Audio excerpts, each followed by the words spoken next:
So we have done perimeter, and now we are moving over to area.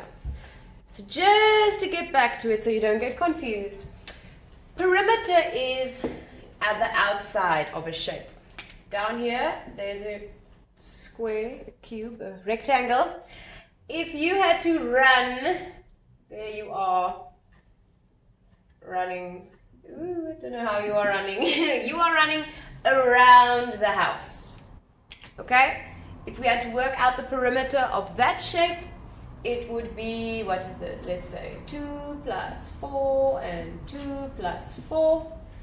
4, 8, 10, 12. That would be 12 meters if you were running around the house. Now, area is not just around the house, but imagine you are a tiler. You know tilers, you know the tiles in your house? Like in a kitchen or in a bathroom, they are pretty tiles.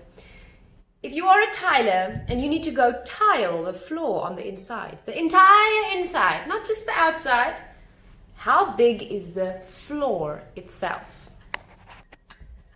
Perimeter, the outside of the shape. Area, the inside of the shape. How many tiles would you need? Or how much paint would you need if you had to paint that area? Okay, that is area. Perimeter. Here we have a rectangle, and to work out the perimeter, let's say you are running around this shape, we count 1, 2, 3, 4, 5, 6, 7, 8, 9, 10. So the perimeter is equal to 10. I'm not saying let's make it meters. 1 block is a meter, 1 meter. 10 meters, the outside. But the inside, now we have to count the block. Now this is 1 meter by 1 meter. We call it square meter. So whenever we have an answer for area, it will be square. I will show you that in a while. So we now can just count the blocks. 1, 2, 3, 4, 5, 6. So what is the area? There are 6 squares. It is 6 meter square, and we say square meters. Now, another way to work this out, because we don't always have blocks that we can count. Sometimes it's easy. Sometimes we count the inside, but other times we need to use something else. There aren't blocks to count. You can use the measurements on the outside. We said that the top is 2, 1, 2, and the side is 1, 2, 3. That one is also 2, that one is also 3. So perimeter, we added them all together, but area, what do you see there? There's a 6.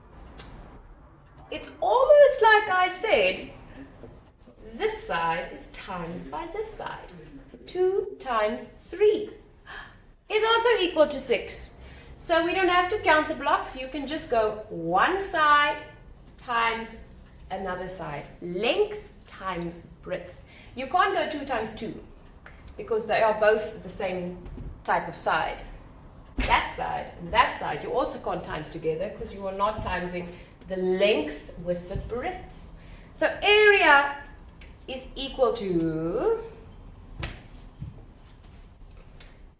the length times the breadth of the shape, which is equal to 2 times 3 and is equal to 6 square meters. Now this may seem like a lot, but we'll do a few more examples and you'll get the hang of it. So let's look at this grid. Let's say this is a bathroom. It's going to be a very big bathroom because it is 6 meters by 9 meters. 1, 2, 3, 4, 5, 6. And 1, 2, 3, 4, 5, 6, 7. 1, 2, 3, 4, 5, 6, 7, 8. Oopsie! 8 meters. Okay. So, what we're going to do, if I want the perimeter, like you did last week, it is side plus side plus side plus side. 6 plus 8 plus 6 plus 8. They aren't written there, but you know that this side and that side are the same.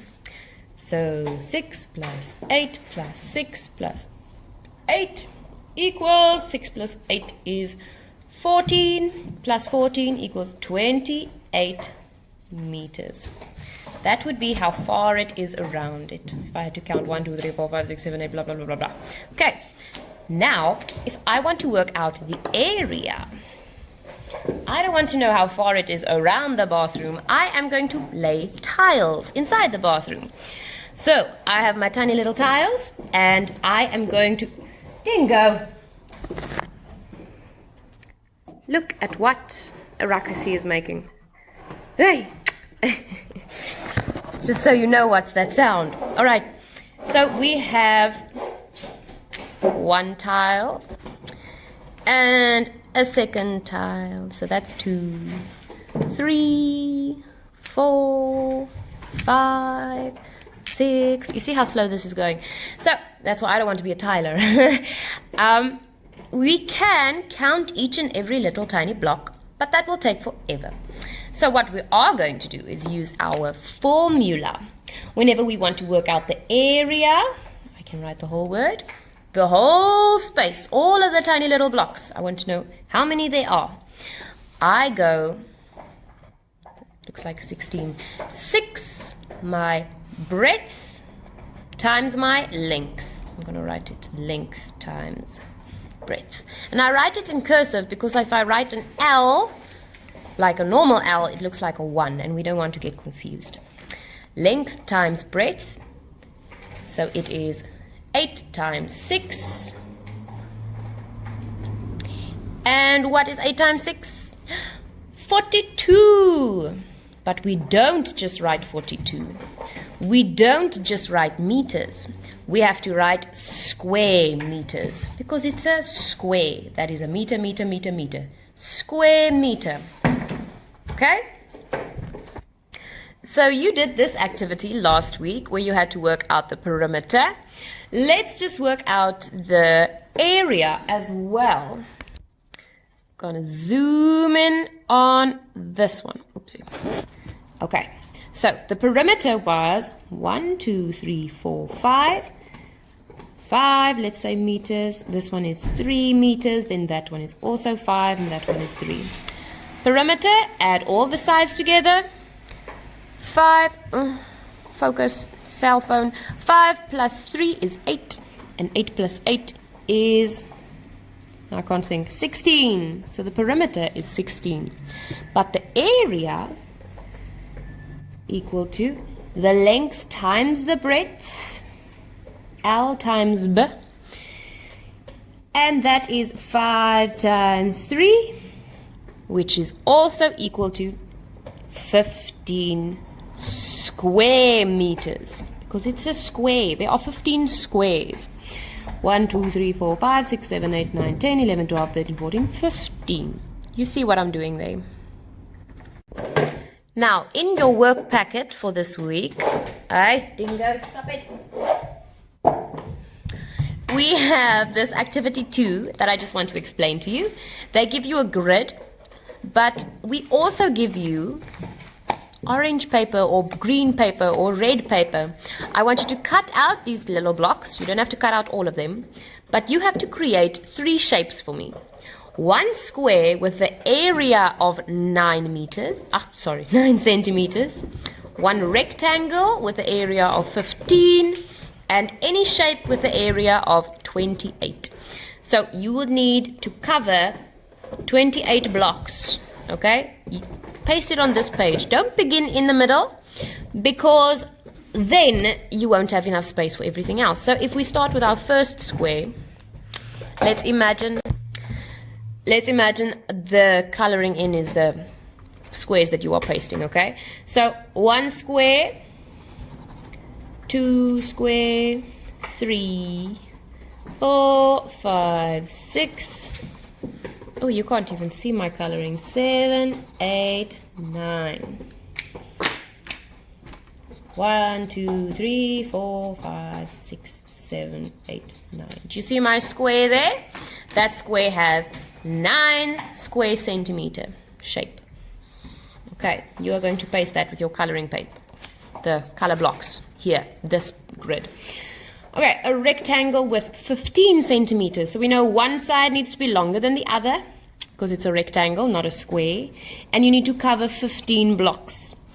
You have to do that shape for me, and the same with the last one. Sometimes shapes do not have equal sides. So this one, we can't times the length with the breadth because they are not exactly the same. When this happens, you can either count the blocks or we use different methods that we'll get to later or in different grades. Okay, but if it is not the same, you can't times the length with the breadth. Okay? And this last activity, activity 9, it is a name grid. So what you're going to have to do for me is write your name using the squares. But imagine, because you now can't make a curved line, you have to use the square. If I'm going to say my name is, let's say, I want to use something with the O in. Son. Samson, but I'm just going to write Son. Let's make an S like this. Now remember, be careful where you start because you have to fit in enough space for everything. So I would suggest turn the page landscape. There we go. I'm making an S. You can use whatever way you want as long as you use the squares. S. You see how that looks like an S? I can even color this one as well. There we go. S. Now I can't make a curved line, so when you make your O,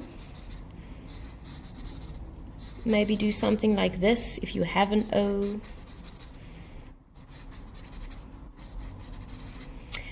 Okay, S-O, and then I can make an N. Like so. Okay, that sort of looks like an N. It can almost look like graffiti, as long as you keep your line straight. Don't make any curves, because then we won't be able to work out the area. So yeah, you guessed it. First you write your name, and then you tell me what is the area of your name. How many square centimeters are there? You have to count all those dots, all those squares. Okay, good luck, grade 3s.